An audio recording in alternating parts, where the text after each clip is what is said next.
Mais uma oportunidade da Expedição Bem Brasil visitar uma instituição de ensino, pesquisa e extensão. Dessa vez, tenho a honra de voltar na minha casa, a Universidade Federal de Viçosa, me formei em zootecnia, e o privilégio de estar aqui com a pesquisadora, professora, doutora Érica Beatriz Schutz. Professora, obrigado por receber a Expedição Bem Brasil. É um prazer estar aqui na Universidade Federal de Viçosa, no setor de caprinos e ovinos.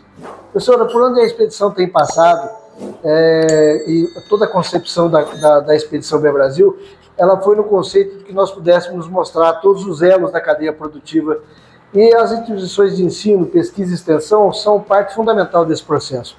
Geração de conhecimento, pesquisa, extensão e a formação profissional.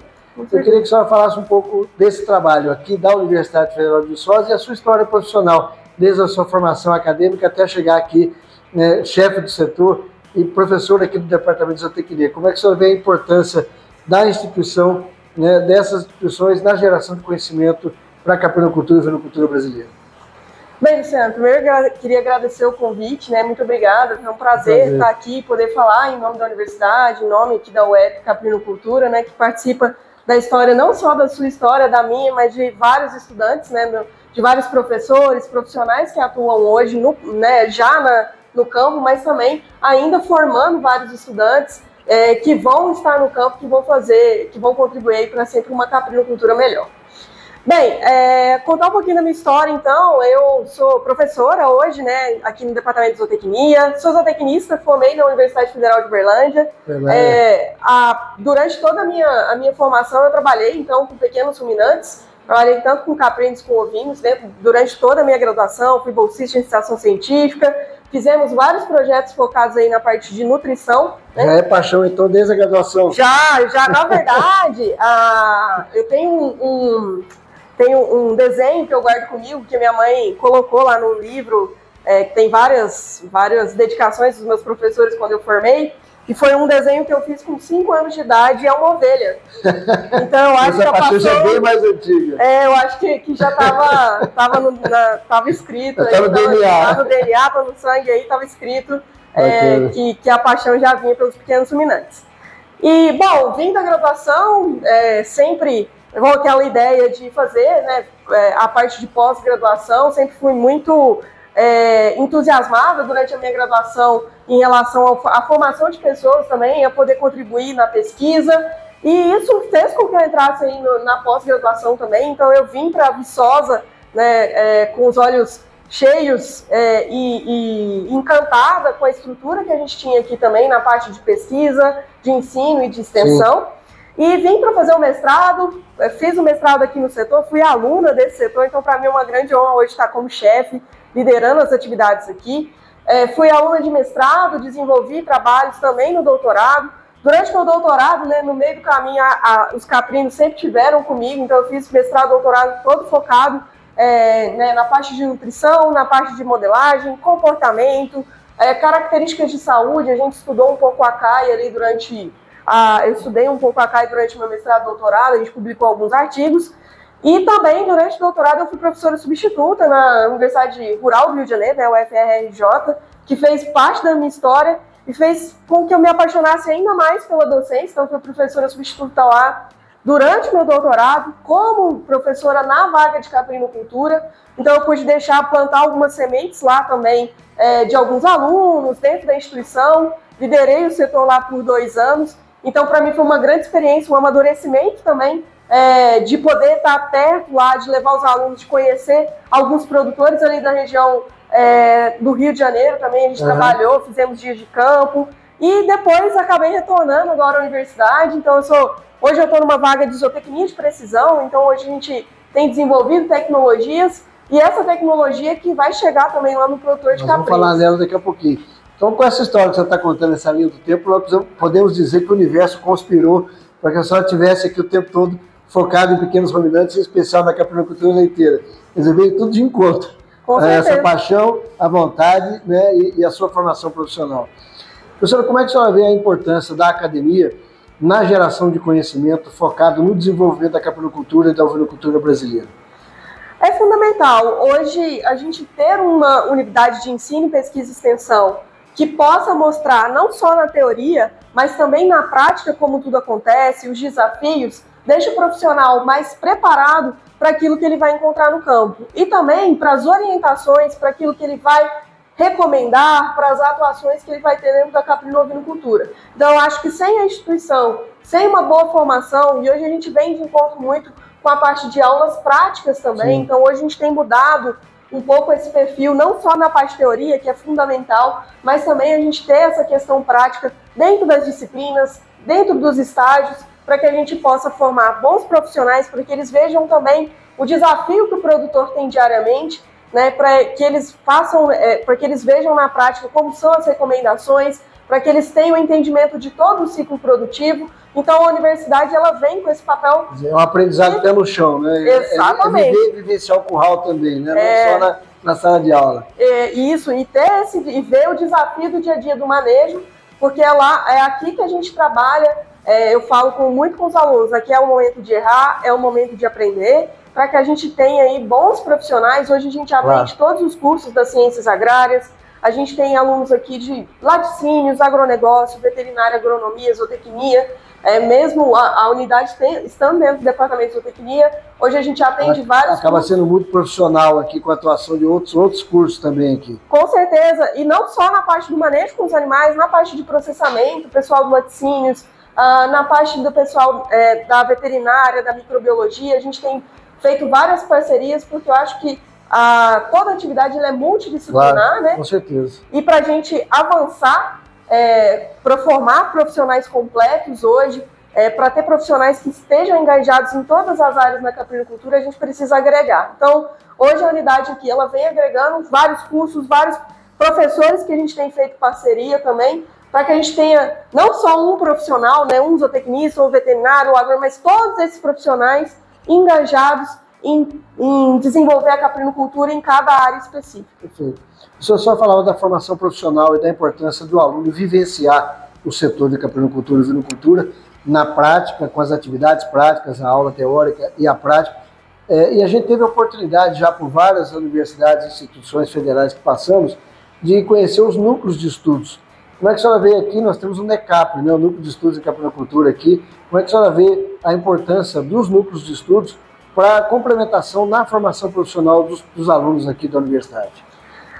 É fundamental, né? Os núcleos de estudo hoje, eles são realmente uma atividade complementar para esses estudantes, onde a gente pode discutir com mais calma ou a fundo alguns assuntos que às vezes passam realmente em sala de aula em relação a conteúdos específicos, a questão de carga horária. Então, o núcleo de estudo, ele vem para complementar, para agregar também. Então, os núcleos de estudo, eles são abertos. Então, a gente consegue atingir um aluno muito além de uma disciplina, mas um aluno que pode acompanhar esse núcleo de estudo o ano todo, desde o começo do período. Então, o núcleo de estudo, ele é aberto para um estudante que já tem interesse na atividade, para que ele possa conhecer mais sobre os animais, as raças, as atividades, o porquê de cada coisa. Então, hoje, a gente trabalha com o núcleo fazendo também treinamentos extras com os estudantes que fazem estágio aqui. Então, a gente discute no núcleo cada ponto específico de um manejo,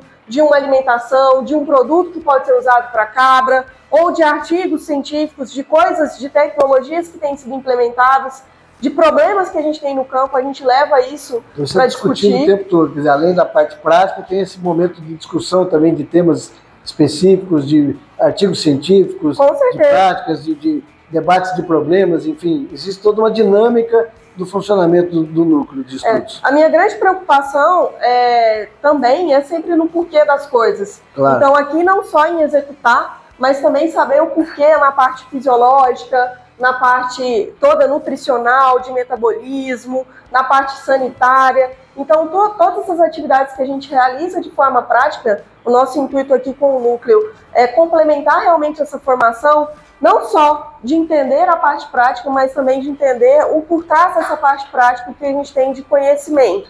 Toda essa bagagem que a gente traz das disciplinas de base, que realmente são fundamentais, a parte de gerenciamento, a parte da matemática, tudo isso a gente discute a fundo, como a gente usa esses dados para tomar melhores decisões. Então, o núcleo, a gente discute relatórios, as nossas realidades aqui no setor também. Então, principalmente para preencher essa lacuna do porquê.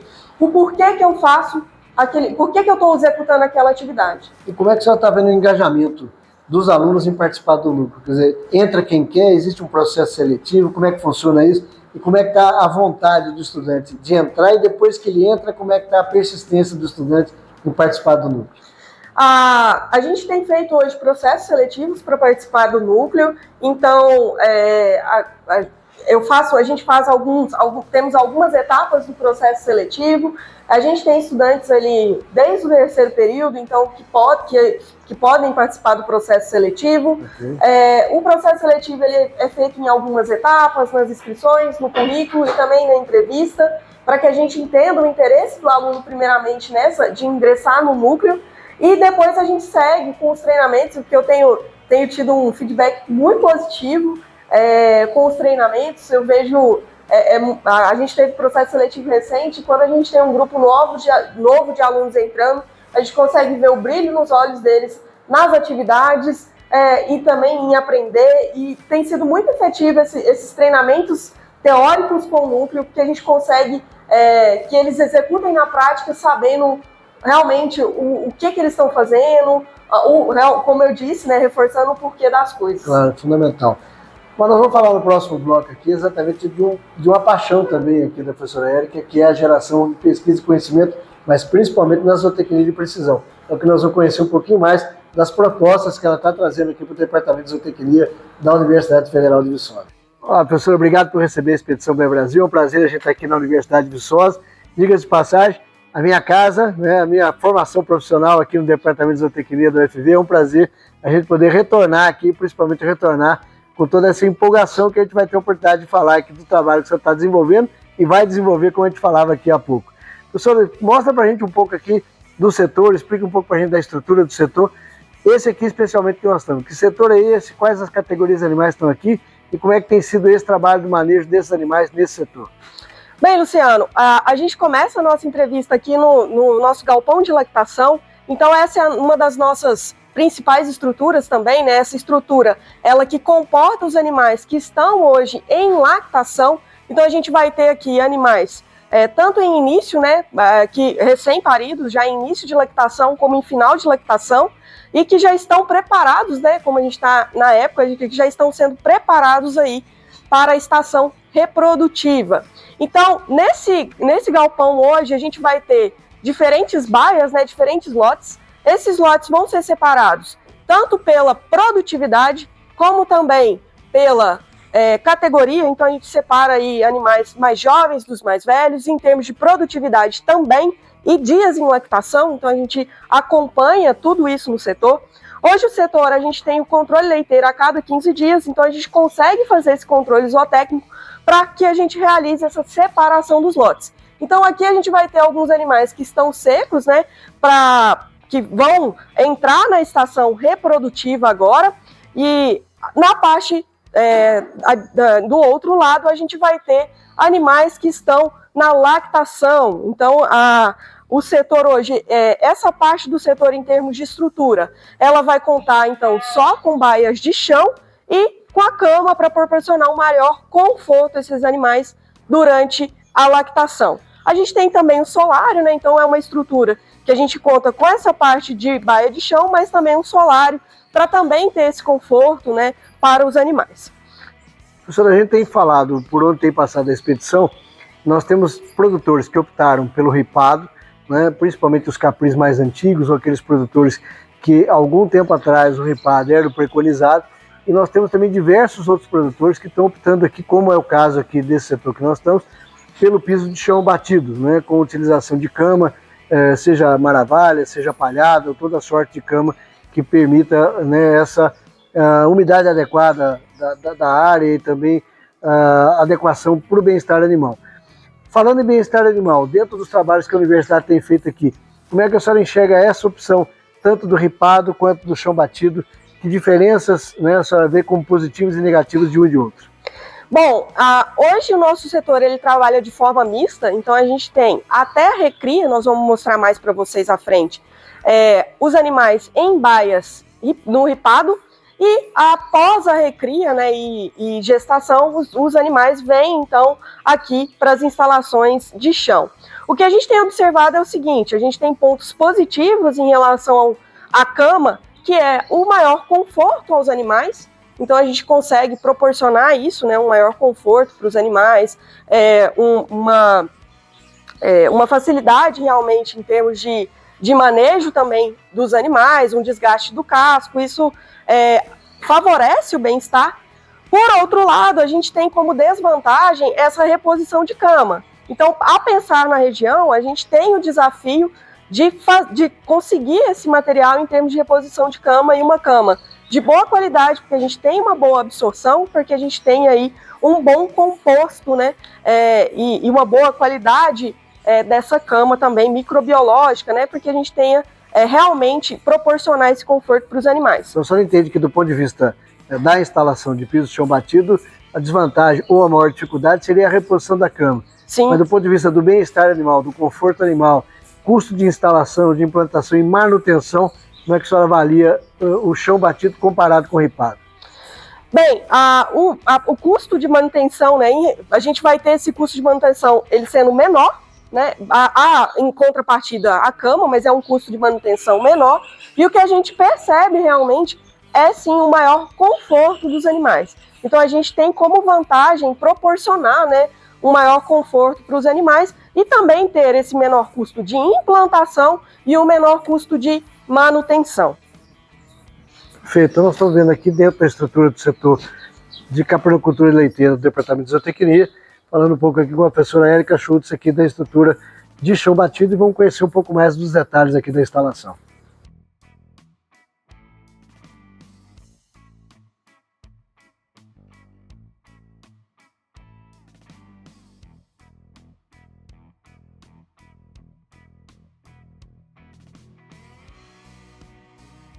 Professora, falando ainda de instalações, nós sabemos aí que a importância também, falando em planejamento, nós falávamos do planejamento alimentar, mas também a importância de planejar a instalação visando bem-estar animal, mão de obra e todo o manejo. O que a senhora pode destacar para a gente nas instalações aqui que nós estamos tendo a oportunidade de ver aqui na universidade? Bom, a gente destaca um pouco em relação à parte de estrutura, né, de medidas, de dimensionamento. Essa estrutura do galpão de lactação, ela foi pensada justamente em tamanho de corredor, para que a gente possa ter a passagem do trator para realizar o trato. A linha de trato, ela foi pensada para facilitar a limpeza desses coxos e de forma externa à baia, né, porque a gente tem, então, um controle maior em relação ao animal dentro do coxo, a parte de sujidades, fezes desse coxo. Hoje as baias são pensadas para atender aproximadamente 13 animais adultos, então a gente pensa aí em termos de metragem de coxo, então a gente planeja isso, quantos animais eu tenho em termos de capacidade de linha de coxo, não só em termos de área dentro da baia, mas também em termos de linha de coxo para cada categoria. Então tudo isso é pensado. Né? Pegando um gancho nessa sua fala, né, com relação à área de coxo para a caprinocultura, a gente sabe da dominância que existe, né, principalmente na raça Sane, em relação ao rebanho, em relação aos lotes. Então é importante ter realmente essa área de coxo bem definida e até mesmo sobrando para que todas as cabras tenham acesso a coxo, né? Com certeza. A gente planeja isso, então a gente tem esse planejamento desde o início na hora de fazer essa repartição de lotes, né, e em relação ao volume de animais que a gente vai ter nesse lote. E hoje a gente tem um planejamento não só na linha de coxo, em que a nossa dieta hoje ela vem com volumoso e concentrado nessa linha de coxo, né? Ele é misturado ao longo do dia, então a gente tenta fazer uma dieta total, mas também a gente pensa em área de saleiro para esses animais, então a gente tem essa oferta à vontade desse sal mineral também, mesmo com o balanceamento das dietas. Outro ponto importante que a gente chama em relação às instalações, dessa unidade do setor, é em relação à parte de pé direito. A gente consegue observar que esse galpão ele vai ter um pé direito alto, o que facilita a circulação de ar, então a gente sente, né, em relação ao conforto desses animais, principalmente que a gente tem aqui uma predominância de raças europeias, e também a gente tem, né, como um ponto chave desse galpão, as mantas térmicas. Então hoje a parte de cobertura é com mantas térmicas, o que a gente proporciona ainda mais, né, pensando em ainda mais no conforto dos animais, não só na circulação de ar, mas também pensando em calor e incidência aí desses raios solares dentro da instalação. Então, definir estratégias efetivamente, independente do tamanho do produtor, é sempre pensar no planejamento antecipado ou prévio para a implantação da atividade que facilita o trabalho de manejo, conforto ambiental dos animais, bem-estar animal, conforto e facilitação de todo o manejo, principalmente dos tratos culturais no dia a dia, né? Com certeza. Chamando mais atenção também para a estrutura, né, além das baias que a gente tem, e essas baias que são planejadas em termos de linha de coxo para volume de animais, aqui na metade do galpão, estrategicamente, a gente tem a nossa linha de ração. Ou seja, hoje, um dos gargalos que a gente tem dentro da caprinocultura, não só na caprinocultura, né, na produção animal, é a mão de obra. Então, o que a gente pensa? Uma forma de instalação que facilite a circulação do trator com a silagem para fazer a alimentação desses animais, mas não só esse trator, mas também um posicionamento estratégico dessa ração dentro da linha do galpão para que a gente possa, hoje, em termos de linha de pesquisa também, né, hoje a gente consegue ter um controle dentro do setor. Essa ração é pesada para cada categoria, então a gente tem a ração para diferentes categorias e ela também é pesada, as quantidades são controladas, né, para cada produtividade, para cada lote, como a gente já comentou, e estrategicamente a gente tem esse posicionamento da ração dentro do galpão para facilitar esse manejo, né, essa operação no dia a dia. Perfeito. No setor de caprinocultura leiteira, departamento de zootecnia, com a professora Érica Schutz, aqui na Universidade Federal de Viçosa. Professora, nós falamos aqui da produção de volumosos aqui no setor de caprinos do departamento de zootecnia da universidade. E a senhora focou num fator importante que é a qualidade da silagem, o monitoramento da qualidade. E nós estamos vendo aqui a silagem está sendo fornecida aqui no Capri. Fala um pouco para a gente desse monitoramento, da qualidade que nós estamos tendo a oportunidade de ver aqui. Bom, para o monitoramento da qualidade da silagem, a gente tem duas vertentes. Tanto o monitoramento da parte química, da composição química dessa silagem, como também o monitoramento da parte física em relação aos tamanhos de partícula. Então, o que a gente observa? A gente tem feito, então, né, uma análise quantitativa, né, a gente faz coleta, inclusive hoje nós vamos fazer, da parte de proteína, matéria seca, da parte quantitativa realmente por composição química, a questão da fibra também é extremamente importante para a digestibilidade, a parte de amido, né, então a gente observa muito, não só a parte de composição química, mas também a quebra dos grãos, né, então a gente faz essa calibragem da máquina pensando não só no tamanho da partícula, mas também na quebra dos grãos que vai influenciar no aproveitamento dessa silagem o ano todo.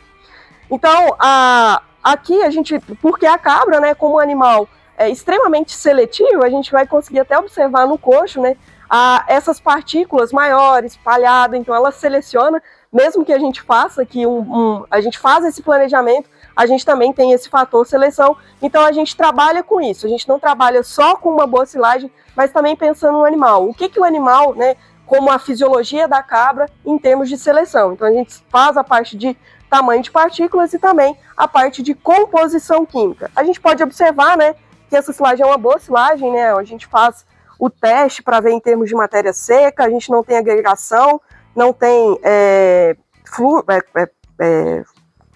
fluido aqui da silagem, certo? E a gente consegue ver também bastante os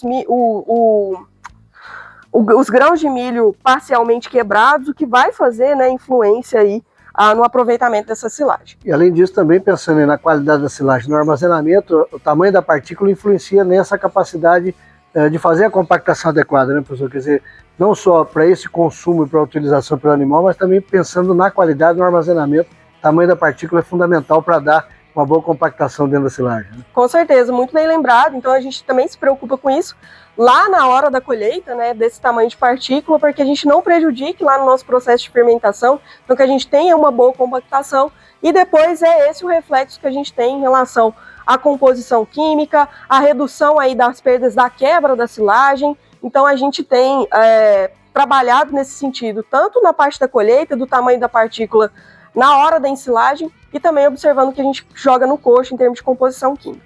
Perfeito.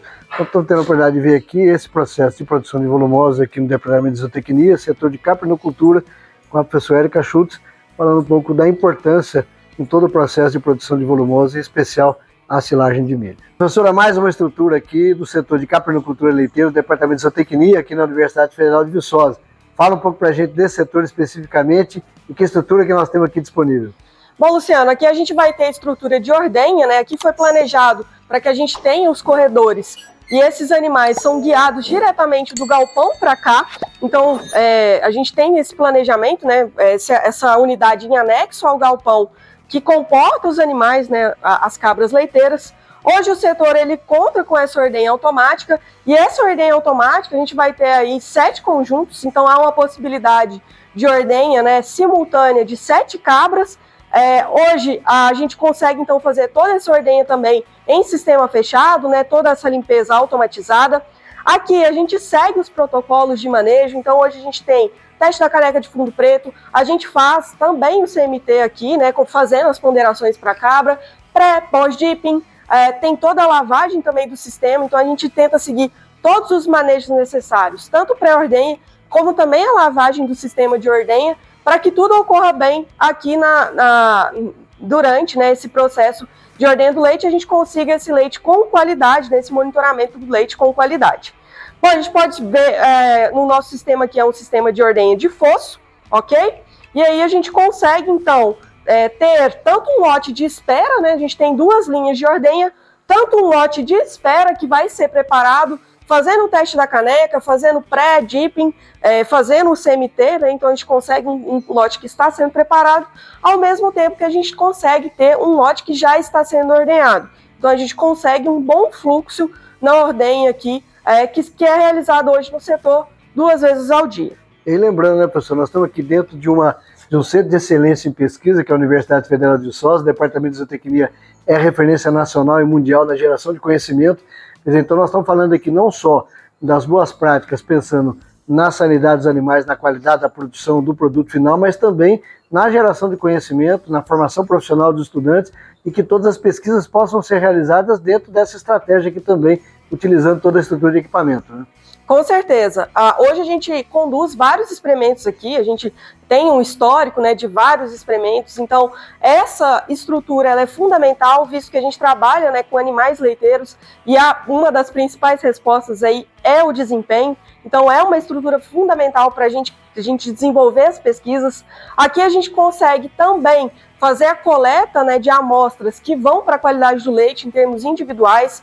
Hoje o setor também conta com uma base de dados que já foi usada em vários trabalhos publicados e que continua sendo usada aí para várias pesquisas em relação ao controle leiteiro, que é conduzido a cada 15 dias aqui. Então a gente tem esse controle leiteiro, não só pensando, né, em um sistema de produção, essa parte importante de entender os lotes, de entender a produtividade do animal, mas pensando num setor de ensino e pesquisa para que os estudantes consigam, então, acompanhar como esse controle é feito, qual a produtividade dos animais, como a gente usa esses dados para tomar decisões e também esses dados que a gente pode utilizar para pesquisa. Então, em experimentos que podem ser usados, na parte de automação, tudo isso é feito, né, e é acompanhado. A gente tem feito também treinamentos aqui com os estudantes em relação às boas práticas de manejo. Então, não só essas boas práticas são executadas aqui pela importância dessa ordem higiênica, da obtenção do leite, do manejo sanitário dos animais, mas também a gente fala o porquê que isso tem que ser realizado. Então, essa estrutura, ela também é usada, né, para a realização de treinamentos. A gente participa ativamente da Semana do Fazendeiro, que com cursos que são extremamente importantes. Ontem eu fiz o registro dos cursos, né? Então fica o convite para vocês participarem também. E a gente tem esses cursos práticos para os produtores conseguirem acompanhar como que isso é feito e para os estudantes também mostrarem o que eles têm aprendido aqui na estrutura.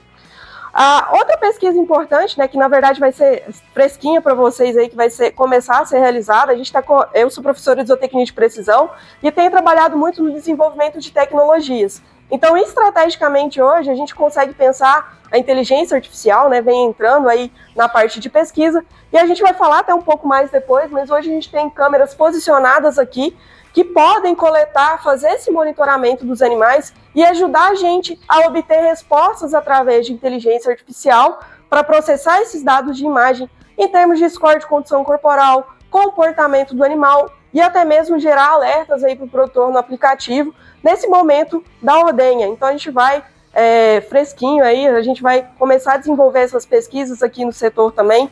Então, não só é importante a estrutura, como o Luciano comentou, para a gente fazer o setor girar, para a geração do produto, para a venda do leite, mas também para a geração de conhecimento. O porquê que a gente faz esse manejo, tudo que é acompanhado aqui, as pesquisas que vão ser desenvolvidas. Perfeito. Então, nós estamos aqui com a professora Érica Schultz, dentro do setor de capericultura leiteira, aqui especificamente no setor de ordenha, e já falando um pouco aqui, adiantando um pouco da nossa próxima conversa, que nós vamos ter a oportunidade de falar sobre a geração de tecnologia, principalmente nessa zootecnia de precisão. Professora, continuando aqui na estrutura contígua à sala de ordenha, né, ao setor de ordenha, nós temos aqui o setor de resfriamento do leite até o destino final.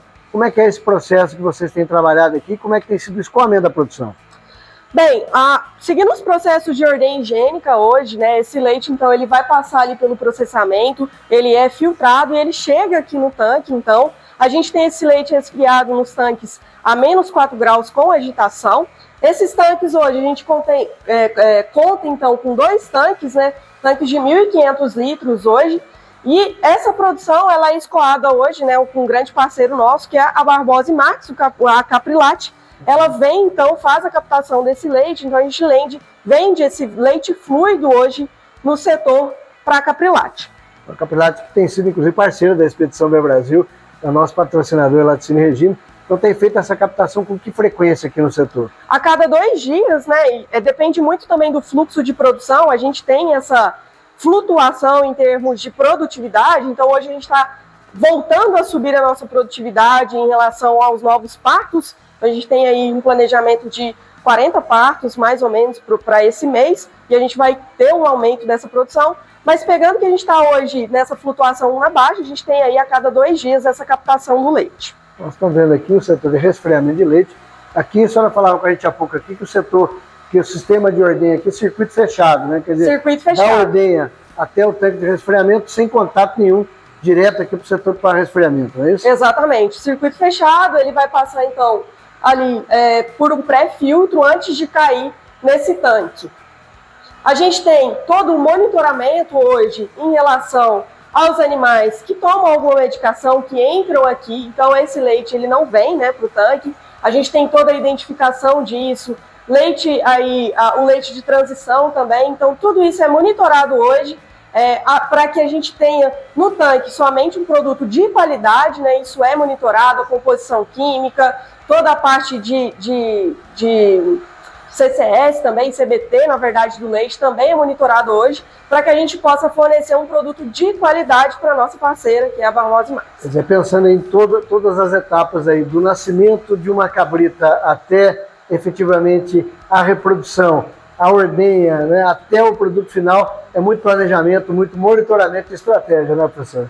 Com certeza, isso começa lá atrás, até chegar aqui no tanque, é muito trabalho, muito suor, planejamento alimentar, reprodutivo, cuidados com a cria, a gente vai ver que o setor tem várias fases, né? A parte de alimentação, de ganho de peso, para que esses animais, a gente tenha todo um controle, a qualidade também dos nossos bodes, o monitoramento desses animais, né? Para que a gente tenha, então, todo esse processo até chegar nesse produto que depois vai para a caixinha, para a gôndola e para a mesa do consumidor. Para quem está acompanhando a Expedição Bem Brasil, que é o consumidor, literalmente o leite não nasce na caixinha, né, professor? Tem com certeza não. Para chegar na mesa do consumidor, os produtos de qualidade, tanto o leite fluido quanto os diversos derivados aí dos queijos.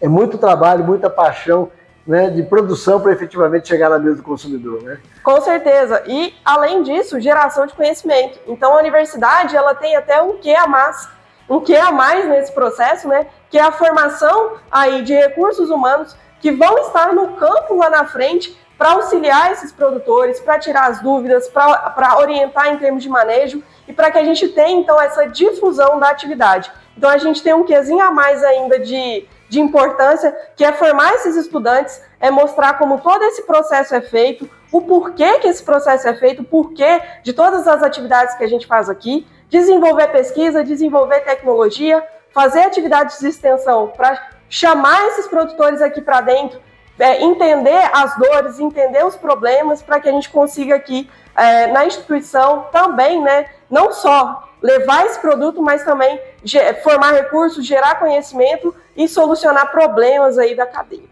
Perfeito. Então, aqui com a professora Érica Schutz, no setor da caprinocultura leiteira, especificamente aqui no setor de ordenha e armazenamento do leite produzido aqui na Universidade Federal de Viçosa, no setor de caprinocultura leiteira. Professor, nós falávamos aqui dessa parte da formação profissional, da formação dos estudantes de zootecnia, dos grupos de estudo, né, no caso específico aqui do NECAPRE, toda a dinâmica, mas só tem também um viés da pesquisa que vem aí desde o mestrado, o doutorado, em especial a zootecnia de precisão. Explica um pouco para a gente o que é a zootecnia de precisão e vamos falar um pouco dessa zootecnia de precisão aplicada ao dia a dia do produtor, à realidade do produtor. Bem, a zootecnia de precisão, né, uma temática em alta hoje, acho que veio para ficar. A gente teve aí uma quebra, né, uma melhora dessa conectividade, internet, se a gente pode dizer, coisas que vieram positivas com a pandemia. E a zootecnia de precisão, ela está em alta, que é o uso, né, nada mais, nada menos né, se a gente pegar o conceito em termos de zootecnia de precisão, é o uso de tecnologias para a gente monitorar, né, acessar dados, informações de forma mais rápida, em tempo real, em dados em volume e dados que a gente possa confiar também, né? Então a gente fala de tecnologia hoje para facilitar a operação, facilitar essa coleta de dados, retirar as subjetividades que a gente tem às vezes com o avaliador. Então a gente tem visto hoje a inteligência artificial, a produção 4.0, né? Todas essas temáticas, pecuária digital, em ascensão, e isso não vai ser diferente, né, quando a gente fala em caprinocultura. Mas aí falando da parte aplicada da zootecnia de precisão, quando nós falamos em toda essa temática que a senhora abordou agora aqui, normalmente vem à mente de quem está acompanhando que isso é para grande e médio produtor, que o pequeno não vai ter acesso a isso, nem o pequeno nem o médio produtor. Como é que a senhora enxerga isso na realidade do pequeno e médio produtor, que é a principal característica da caprinocultura leiteira e ovinocultura em Minas Gerais?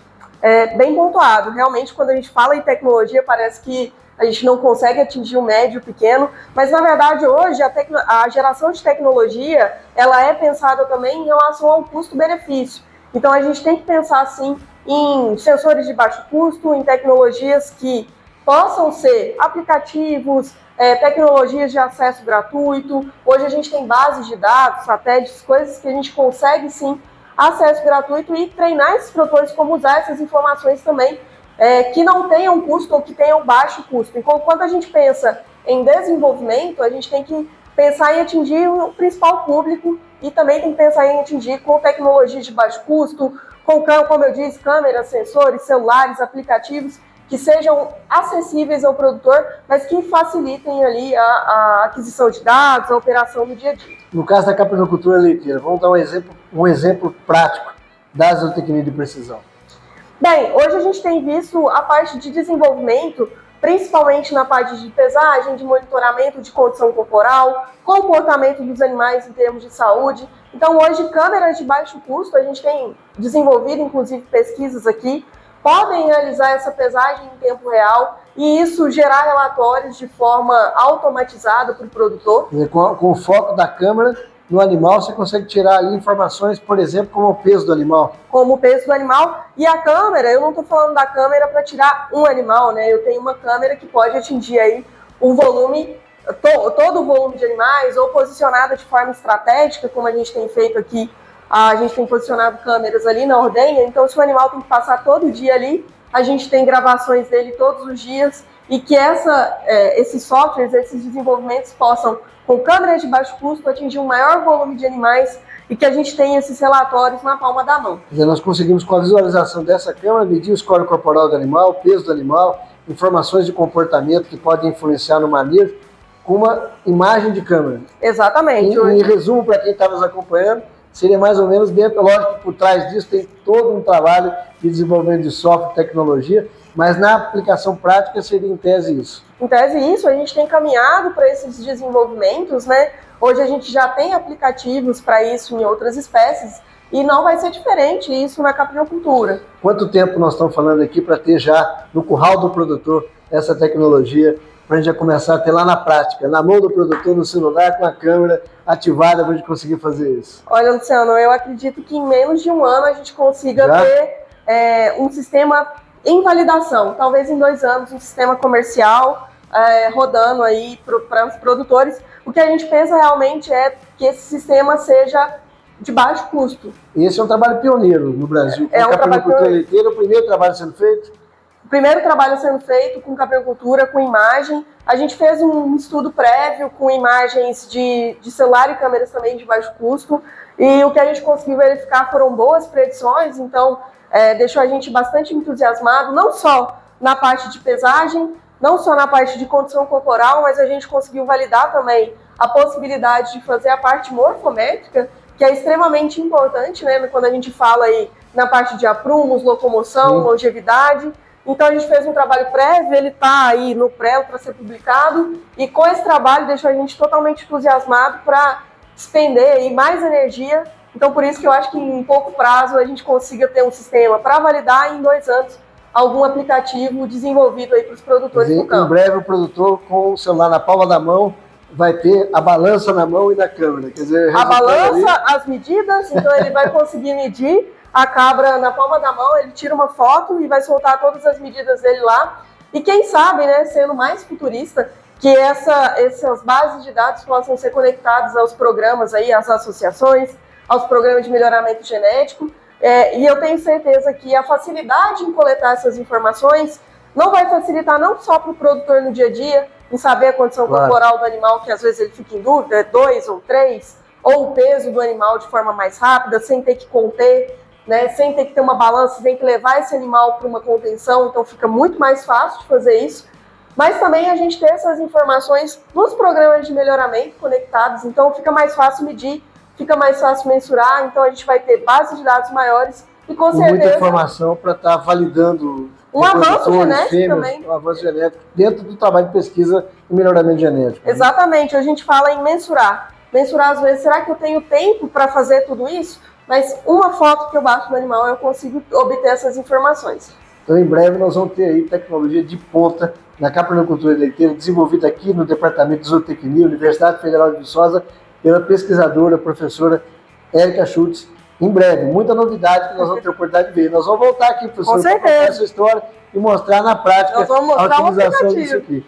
O professor só comentava com a gente também, quando a gente estava visitando aqui os diversos lotes de animais aqui, a senhora falava da CAI, né, que é uma doença importante na caprinocultura, e de um trabalho que a senhora está fazendo em parceria também com outro setor aqui da universidade. Que trabalho é esse? O que nós vamos ter em breve, o que poderemos ter em breve de prática para o produtor, para o caprinocultor? Hoje a gente tem desenvolvido, né, está iniciando um trabalho com o departamento de microbiologia, como eu disse, né, o setor ele faz parte da formação de vários alunos de graduação, de pós-graduação, de pesquisa que é desenvolvida aqui, não só nas áreas de ciências agrárias, mas a gente vai para a saúde, vai para todas as outras áreas. E esse projeto, né, é uma preocupação nossa em relação à artrite cefalite caprina, a CAI, e a gente tem hoje um entrave que é não ter esses testes rápidos, né, e ter a janela para fazer essa testagem. E hoje a gente vem em parceria para tentar, então, desenvolver esses testes junto com a parceria com o Departamento de Microbiologia, com a professora Magna, que é médica veterinária, conhecida por todos, por muitos também. Então a gente tem trabalhado em parceria com a iniciativa privada, a Univiçosa, o Departamento de Microbiologia aqui da UFV, para que a gente possa, demos o start aí para desenvolver testes rápidos e também, né, pensando em custo-benefício aí para o produtor. E eu tenho certeza que isso vai ser, vai ser fundamental, né? A gente vai conseguir contribuir substancialmente com esse teste rápido para a gente identificar, para controlar essa doença. É um desafio do produtor, inclusive, ter laboratórios, né, que possam fazer esse exame a nível de laboratório, coletar o material para exame de laboratório. Quer dizer, o produtor, na prática, no dia a dia, ele tem muita dificuldade de fazer isso acontecer.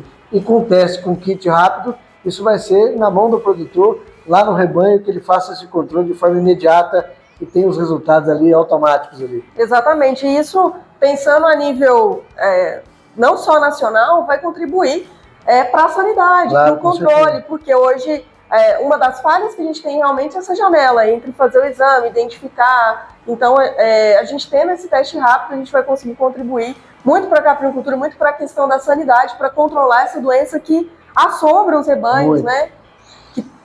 Como é que a senhora está vendo esse desenvolvimento desse projeto? Com o horizonte de tempo aí? Eu estou apertando o santo aqui, vocês estão vendo que eu estou aqui pedindo prazo, né? A ideia é de colocar realmente a pesquisa aplicada. Mas não querendo apertar, já apertando, como é que você está vendo esse horizonte de tempo? Bom, Luciano, eu acredito que até o final do ano a gente tenha um norte desse... É difícil falar em termos de tempo de desenvolvimento, mas eu acredito que até o final do ano a gente tenha pelo menos um protótipo desses testes para a gente começar esse processo de coleta. Essa pesquisa é uma pesquisa intensa porque a gente tem que ter várias amostragens de vários animais, diferentes locais. Tem que ser fidedigna de fato. E validar isso, então... um teste para ele ser validado realmente vai ser... a gente espera que tenha aí uma demora de mais ou menos uns 5 anos ainda, totalmente, para estar isso validado. A gente precisa ter uma confiabilidade muito alta desse teste para que esse teste venha a nível comercial. Como é que está essa interação da universidade com produtores, né, para poder ter amostragem, por exemplo, de animais, para coletar, né, esse material para validação desses testes? Vocês pensam alguma coisa nesse sentido? Como é que é a ideia, a metodologia que vocês vão aplicar com outros rebanhos, por exemplo, espalhados por Minas Gerais afora, Brasil afora? A gente pensa em fazer essas coletas no Brasil todo, realmente, né? Hoje a gente tem alguns grupos que conectam os caprinocultores, as associações, e eu acho que elas podem contribuir realmente, né? O projeto também contribuir para que a gente consiga atingir todos eles. Eu tenho certeza de que alguns daqueles que a gente já conversou, que são mais próximos aqui da região, entendem isso como necessário para ontem também. Todos eles. Então, eu tenho certeza que a gente não vai ter dificuldade em ter a contribuição deles no desenvolvimento, porque é um interesse de todos. O setor como um todo, não tem? Com certeza. E a universidade tem esse papel de fazer tecnologia também, de gerar produtos que vão solucionar problemas. Então, nós estamos vendo aqui essa oportunidade de conhecer pesquisa aplicada nas dores do produtor, na realidade do produtor. É isso que o Brasil precisa, é o que nós estamos tendo a oportunidade de ver aqui na Universidade Federal de Viçosa, Departamento de Zootecnia. Mais um setor aqui da caprinocultura, que lote é esse que nós estamos tendo a oportunidade de ver aqui? Bem, Luciano, a gente continua, né, o nosso ciclo aqui dentro da UEP, Caprinocultura da UFV. Essa fase é a fase pré-parto, então os animais eles são preparados aqui, a gente tem todo um trabalho em termos de estação reprodutiva, os animais durante a lactação, a gente faz a secagem lá no galpão de lactação e esses animais vêm para a espera. Então aqui é o momento do lote pré-parto, então eles vêm para esse lote, para essa estrutura, com mais ou menos faltando 45, 60 dias para o parto. Vem para a gente fazer a parte de toalete aqui, então a gente faz toda a limpeza, o toalete, o isolamento dos tetos, e fica um pouco mais fácil da gente acompanhar então esses animais que vão estar no pré-parto. Com o nosso controle zootécnico hoje e com os diagnósticos de gestação, ou seja, a gente consegue acompanhar quando essa cabra foi coberta, com qual animal ela foi coberta, na questão de parentesco, né, de pedigree, que a gente consegue controlar, e com esse controle eu consigo ter uma previsão desses partos aqui no pré-parto. Então a gente tem um planejamento do número de animais que a gente vai ter aí por semana parindo. E aqui a gente faz essa preparação dos animais. Esses animais também têm recebido aí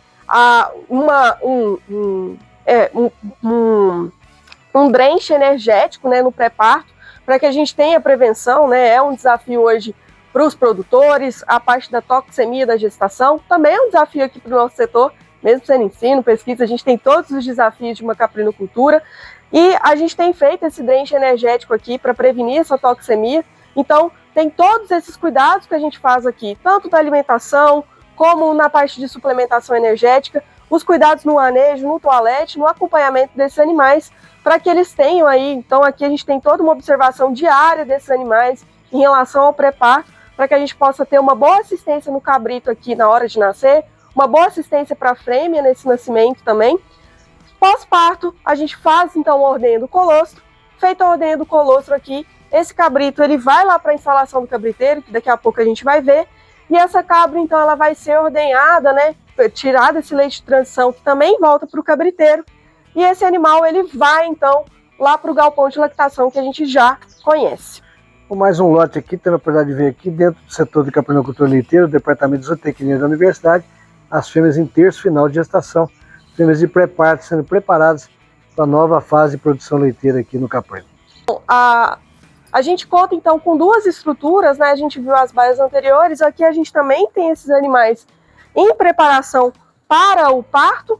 Uma vez que essa cabra, ela tem o parto, ocorre a assistência, então a gente vai fazer todos aqueles manejos que a gente comentou, de colostro, de assistência com a fêmea, de assistência com o cabrito, e depois esses animais eles seguem para o galpão de lactação. Mais um lote aqui de pré-parto, dentro aqui do Capri da Universidade Federal de Viçosa. Professora, que setor é esse aqui especificamente? Que manejo nós estamos vendo aqui e vamos ter a oportunidade de conhecer? Bom, a gente entra agora no setor de cria, então a partir do momento, né, que a gente tem a assistência que a gente viu lá no pré-parto, esse cabrito, a cabrita, ela é direcionado aqui para o setor de cria, né, imediatamente após o nascimento, e aqui a gente vai fazer os cuidados iniciais. Então o cabrito ele vai ser secado, a gente vai fazer a cura de umbigo, a gente vai fazer então o tratamento de colostro, então esse colostro é ordenhado, e ele vai ser tratado, né? A gente faz o tratamento térmico ali em banho-maria desse colostro. O cabrito, nos 3 primeiros dias, ele fica, então, numa caixa com maravalha para dar um conforto maior e lâmpada para aquecimento. A nossa estrutura, ela também conta com setores com esquemas de cortina para prevenir aí a parte de ventos, né, em relação aos animais. E hoje, a nossa recria, ela é toda suspensa. A nossa cria, né, ela é toda suspensa. Então, a gente tem aqui no setor hoje o crescimento. A gente começa, né, com os animais aqui recém-nascidos em baias individuais e eles vão seguindo para baias coletivas até chegar ao fundo do setor, que a gente vai ter baias, né, que vão comportar aí animais maiores. A gente não tem essa estrutura de plástico mais, já uma estrutura de madeira. E o animal lá atrás, a gente vai controlando esse ganho de peso. Com o controle do ganho de peso, né, a gente consegue, então, determinar o momento da saída. Seja aí 3 a 4 vezes o peso ao nascimento, ou então, né, em média, a gente tem desmamado fêmeas aí um pouco mais pesadas, por volta aí dos 14, 16 quilos. E aí essas fêmeas, a gente faz um protocolo de desmame hoje, uma desmama gradativa, e aí essas fêmeas vão passar lá para a estação de recria. Nós estamos falando aí de um período desde o nascimento até o desmame, em média em quantos dias? Nós temos 2 critérios, a senhora falava aqui, peso e a idade. A senhora consegue atingir esse peso em média de 15 quilos com que idade? A gente tem trabalhado por volta de 90 a 120 dias, mais ou menos. Então, assim, tem uma flutuação realmente em termos de animais, né? Em termos de peso ao nascimento, essa compensação, mas em geral a gente fica uma média aí de 90 a 100 dias, a depender para fechar o lote. Então a gente não faz essa desmama diária, né? A gente trabalha com lotes e tentando sempre uniformizar esse lote em termos de idade ao nascimento, de peso. Então, para tentar essa uniformização, a gente tem aí, às vezes, animais com 120, animais com 100 dias, a gente tem um intervalo em relação a essa desmama, mas a gente sempre tenta desmamar lotes, e lotes mais homogêneos. Então, a gente segue principalmente pelo peso, a idade, né? A gente tem uma estimativa de idade, mas a gente segue principalmente por esse peso. A senhora só fala aqui, o aleitamento artificial, desde o nascimento até o desmame, é aleitamento artificial. Nós temos aqui, principalmente em relação à CAI, que é o controle de uma doença que é muito severa na caprinocultura, mas também o aproveitamento do leite, que é o principal produto, né? Quer dizer, o leite efetivamente para utilização, para comercialização. Como é que é a estratégia desse aleitamento? Quantas vezes ao dia? Que volume de leite esses cabritos recebem, né? E como é que a senhora vê também a utilização de sucedâneos ou de substitutos ao leite de cabra para fazer esse trabalho do aleitamento artificial? Bom, como você comentou, Luciano, hoje todo o nosso sistema aqui, ele é em aleitamento artificial. Os 15 primeiros dias de vida, esse aleitamento ele é feito de forma individual. E isso por quê? Para a gente garantir, então, nesses primeiros dias de vida, o consumo realmente desse leite, pelo individual, né, essa quantidade individual pelo animal. Esse consumo, então, hoje, ele é ponderado em relação à idade do animal e ao peso. Então, a gente pensa aí por volta de 20% do peso vivo desse animal. A gente faz pesagens periódicas aí a cada 15 dias para acompanhar o desenvolvimento e fazer os ajustes dessa quantidade de leite, até que a gente consiga, então, uma idade para esses animais por volta de 15 a 30 dias irem para o aleitamento coletivo. Então esse aleitamento coletivo, ele auxilia a gente a operação, né, porque o aleitamento individual ele demanda mais mão de obra. Esse aleitamento hoje ele é feito 3 vezes ao dia, né, então a gente tenta particionar de 3 a 4 vezes, a depender do volume de animais que a gente tem no galpão, para que a gente possa, então, ter um melhor aproveitamento desse leite ao longo do dia, distribuir melhor essas alimentações. Isso realmente, como eu disse, vai depender. Quando a gente tem esse cabriteiro muito cheio, um volume muito grande de partos de animais, a gente preconiza 2 vezes. Mas quando a gente tem um volume reduzido, a gente tenta particionar um pouco mais essa alimentação. Em relação aos substitutos hoje, a gente tem trabalhado, né, com o leite bovino, como substituto do leite de cabra para os animais. Nos primeiros dias de vida, a gente usa o colostro e o leite de transição para esses animais e, posteriormente, a gente usa substitutos. Nós já usamos o leite em pó, aqui, o leite em pó bovino como substituto, já usamos sucedâneos e vemos isso como uma alternativa realmente para poder minimizar o uso desse leite de cabra, que é o principal produto para comercialização. Então a gente precisa, né, tem essa necessidade de ter substitutos aqui para que a gente possa comercializar o principal produto da setor, da UF. Perfeito. Estamos conhecendo aqui mais um setor da caprinocultura leiteira aqui da Universidade Federal de Viçosa. Aqui o setor da maternidade e a recria, o crescimento dos animais até a desmama, conversando um pouco mais aqui com a professora Érica Schutz, do manejo aqui do caprino do UFV. Professora, aqui nós estamos num ponto nevrálgico importante da caprinocultura, que é exatamente a questão da reprodução. Mas em especial aqui nós estamos tendo a oportunidade de ver aqui os bodes que são utilizados aqui no setor de caprinocultura leiteira da Universidade de Viçosa. Fala um pouco para a gente aqui das raças que estão sendo utilizadas e como é que está sendo esse manejo reprodutivo aqui. Bom, hoje a gente tem aí 3 raças no setor, né? Essas raças todas de origem leiteira. Então a gente vai ter exemplares hoje de bodes, né, Saanen. A gente tem também bodes da raça alpina e a gente vai ter bodes também da raça Toggenburg. Esses bodes da raça Toggenburg, eles vão ser o primeiro ciclo deles que vai ser utilizado. Então a gente vai ter aí alguns animais cruzados aí entre Saanen, alpina e Toggenburg. Hoje o nosso foco do setor, ele é o foco leiteiro. E a nossa reprodução, ela é hoje feita de forma majoritária, né, de monta natural. A gente conta aí com um volume de 10 animais hoje, de 10 bodes para atender o rebanho, de diferentes raças, tanto da Saanen, alpina, como também Toggenburg.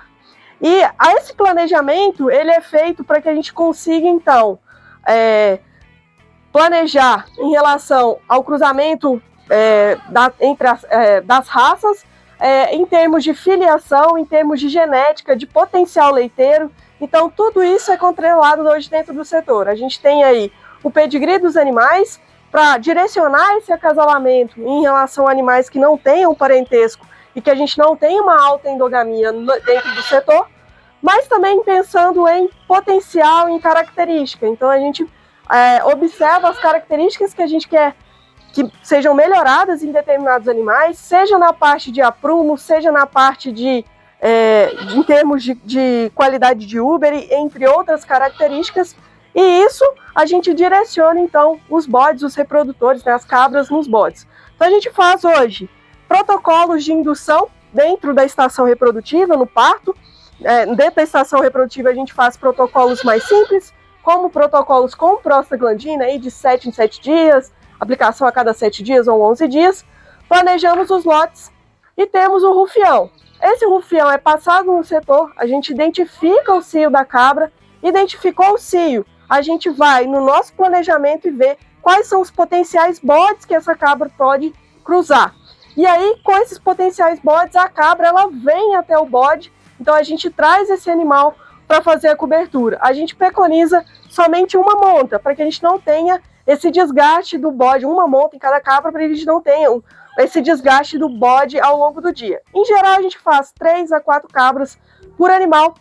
Esses animais, eles têm sido, eles são controlados tanto no início, no meio e no final da estação, em termos de andrológico, para a gente acompanhar o que tem, como que está, né, esse potencial reprodutivo, essa viabilidade espermática, a quantidade em termos da quantidade de espermatozoides, todos esses parâmetros andrológicos também são importantes e controlados aqui no setor. É fundamental ter antes da estação de monta, efetivamente, antes do início da monta, esse bode preparado, tanto do ponto de vista sanitário, nutricional, mas também, né, o andrológico e todos os exames necessários para que haja uma boa eficiência reprodutiva, né, e o maior número de fêmeas efetivamente prenhes, né, dentro do período da estação de monta. Né?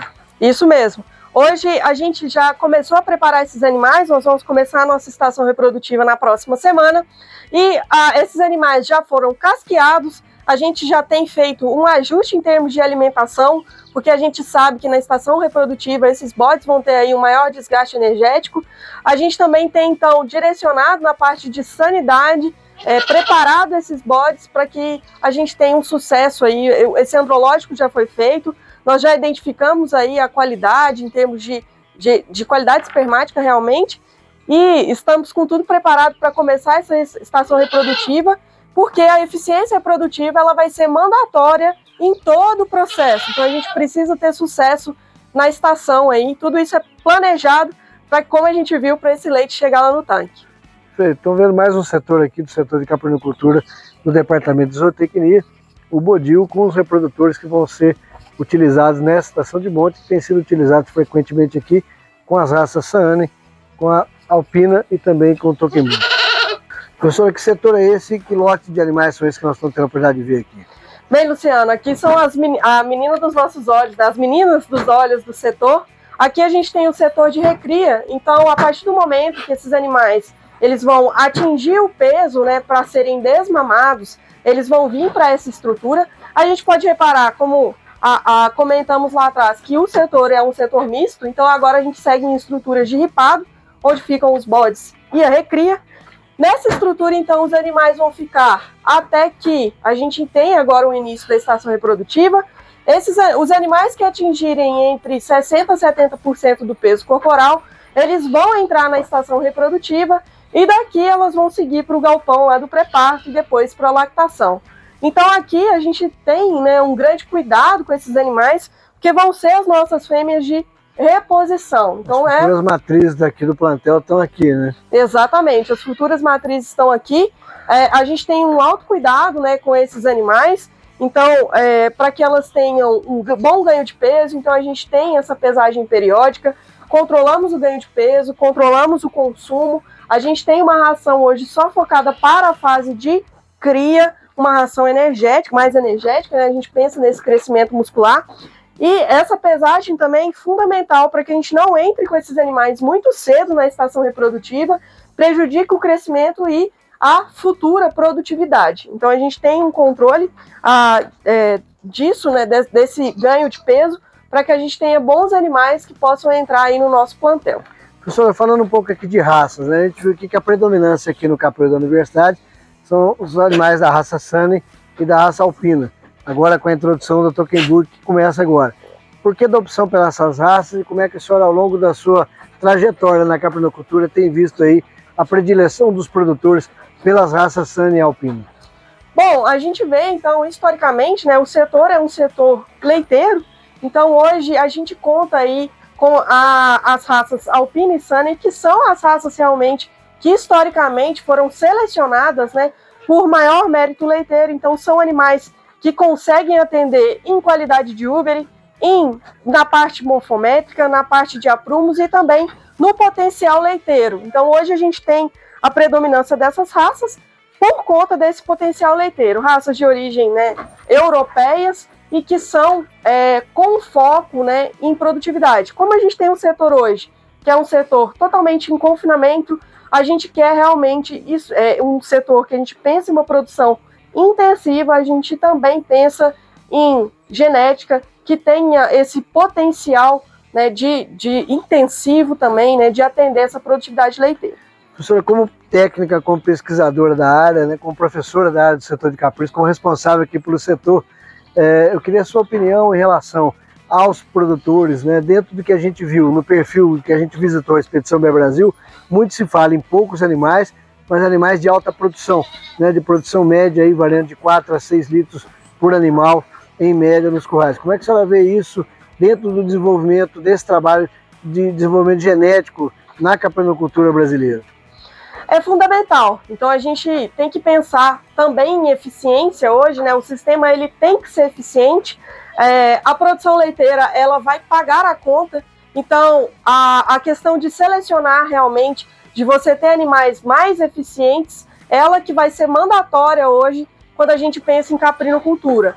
Hoje a gente não pensa em aumento de rebanho, né? Em crescer tanto esse rebanho, mas a gente pensa realmente nesse processo também de seleção que vai de encontro com que a Expedição Bear tem mostrado também aí ao longo desse tempo, que vai de encontro com o que os produtores também têm feito, que é a parte de seleção em termos de produtividade.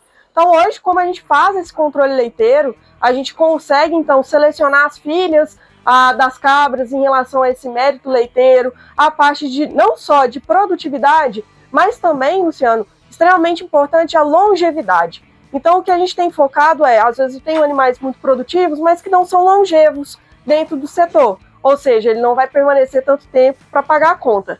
E a gente pensa hoje em selecionar animais não só pela produtividade, o que a gente tem feito um trabalho aqui, mas também em relação a características de longevidade, a ligamentos de úbere, né, a qualidade desse posicionamento de úbere, aos ligamentos de úbere, a parte de aprumos, o que vai levar a maior longevidade, permanência dessa fêmea também, para que a gente explore aí a ascensão dessa curva de lactação, né? Então a gente vai ter aí primeira, segunda e terceira lactação ainda em ascensão, então a gente também tem controlado isso.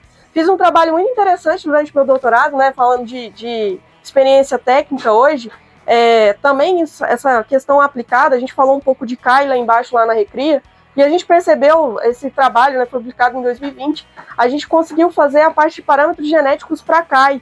Então a gente consegue perceber que essas características de saúde, elas sim têm influência em termos de genética também, em selecionar animais que são mais resistentes às doenças. Então a gente tem feito esse trabalho aqui para levar para o produtor também essas respostas. O senhor só falava aí em produtividade por animal, em longevidade. Tem também uma outra característica extremamente importante dentro da caprinocultura leiteira, que é a persistência da lactação. Entre as raças, né, Saanen, a própria Alpina, Toggenburg, e agora vários produtores trabalhando também a seleção da produção leiteira da Ango-Nubiana, a gente sabe que além dessa questão da característica da persistência da lactação, tem também percentual de sólidos totais no leite. Como é que a senhora tem visto esse trabalho da pesquisa? A senhora tem acompanhado algum projeto nesse sentido? Tem alguma coisa que sendo realizada nos diversos institutos aqui mesmo na universidade? A gente tem realizado com esses dados que nós coletamos, né, a parte pensando aí em identificar essa parte de persistência nos diferentes perfis leiteiros, não só a persistência, mas também a comparação em relação à composição química. A gente consegue observar realmente, né, aqui dentro do setor. Então acho que esses estudos eles fazem parte do geral e também do específico, então cada produtor precisa analisar também a sua realidade. Na nossa realidade, a gente tem visto então uma maior persistência dessas cabras Saanen aqui dentro do setor. A gente faz esse estudo para também selecionar não só, né, pela produtividade total, mas por essa persistência de lactação, pelos dias de lactação e também pela composição. Então é fundamental, principalmente se a gente pensa em produtos, né, hoje o nosso setor ele vende leite fluido, mas também quando a gente pensa lá na parte de processamento, a parte de sólidos é fundamental. O que a gente tem visto, né, é que tem vários trabalhos, isso também foi feito no ano de 2018, 2019, a gente publicou alguns trabalhos aí em relação a essas curvas de lactação, e a gente vê que tem realmente essa herdabilidade, a questão genética para selecionar, não só pela questão de persistência, né, mas também pela questão de a composição química. Então a gente precisa considerar isso também nesse processo de seleção. Perfeito. Então aqui conversando um pouco mais aqui com a professora Érica Schultz, aqui no Departamento de Zootecnia, o setor de caprinocultura leiteira, Universidade Federal de Viçosa. Professora Érica, nós estamos aqui na área do Departamento de Zootecnia, aqui no setor de caprinocultura, na produção de volumosos. Fala um pouco para a gente dessa estratégia aqui na produção de volumosa aqui para o setor de caprim de leite. Bom, pessoal, hoje o nosso setor ele é totalmente em confinamento, né? Então, a produção de volumoso hoje, a gente faz 2 estações, né? A gente faz safra e safrinha aqui. Nosso volumoso hoje, ele é majoritariamente de silagem de milho, e essa silagem de milho ela é plantada aqui na área. Então, a gente fez a primeira colheita, agora a gente está fazendo o preparo da área para a gente fazer uma nova cultivo aqui desse milho que será então colhido para que a gente faça a silagem de milho, que é o principal volumoso que a gente oferece aqui para as nossas cabras em confinamento.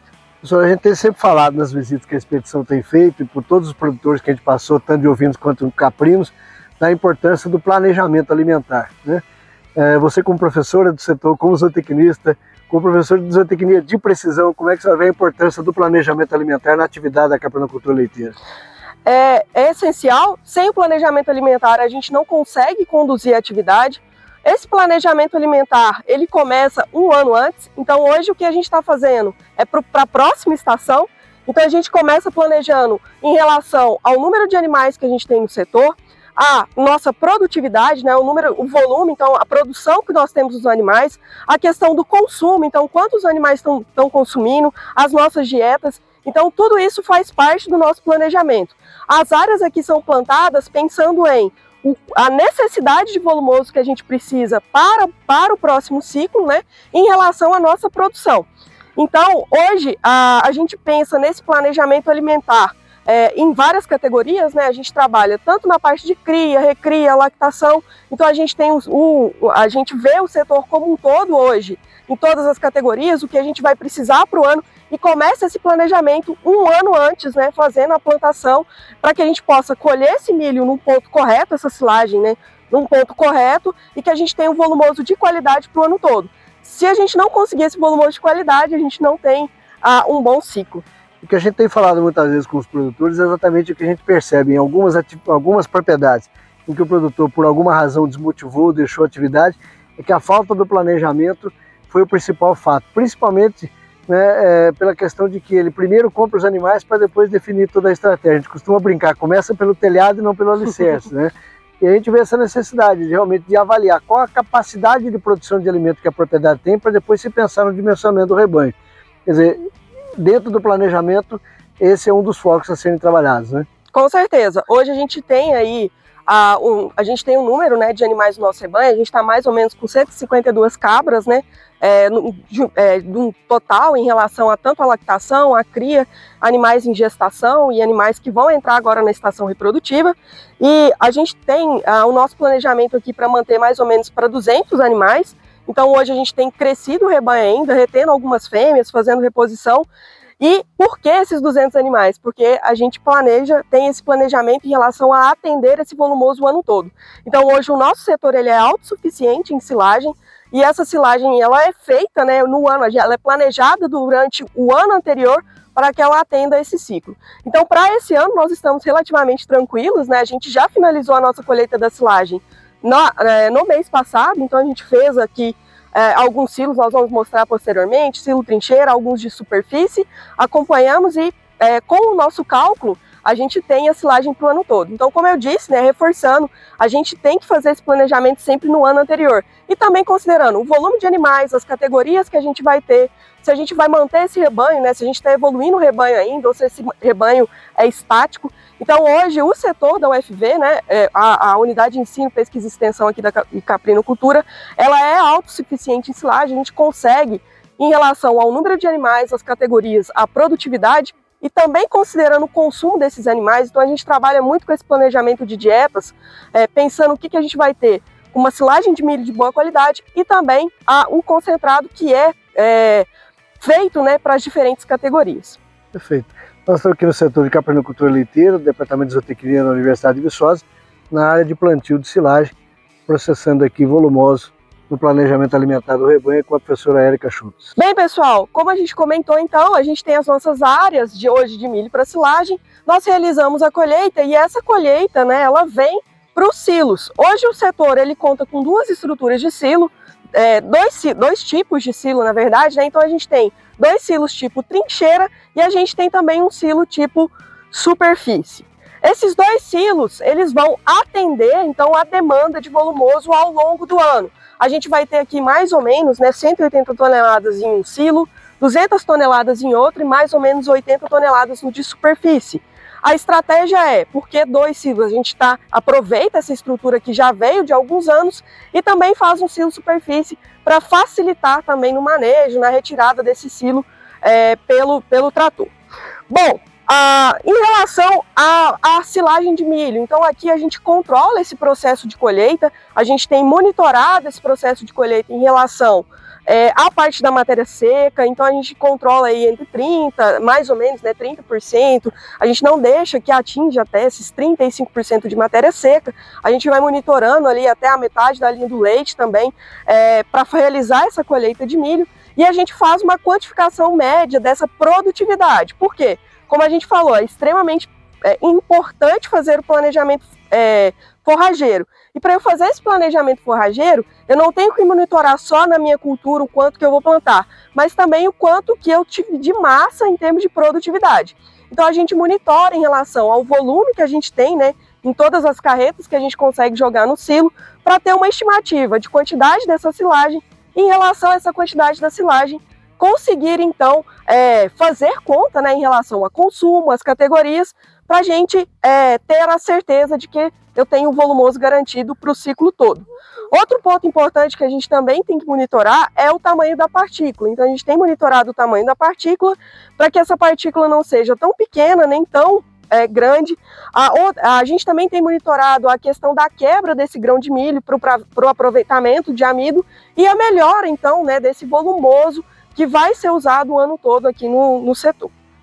Perfeito, então nós estamos vendo aqui a área de produção de volumosos aqui no setor de caprinocultura do UFV, aqui o silo trincheira e o silo de superfície, dentro do planejamento que a professora Érica tem explicado aqui para o funcionamento e a manutenção do capril, que é 100% confinado 365 dias do ano. Professora, dentre os papéis das academias, das instituições de ensino, nós temos aí a formação profissional, o ensino, a pesquisa, a geração de conhecimento, pesquisa aplicada. Nós temos também um outro pilar extremamente importante, que é a extensão, que é levar exatamente esse conhecimento até o produtor.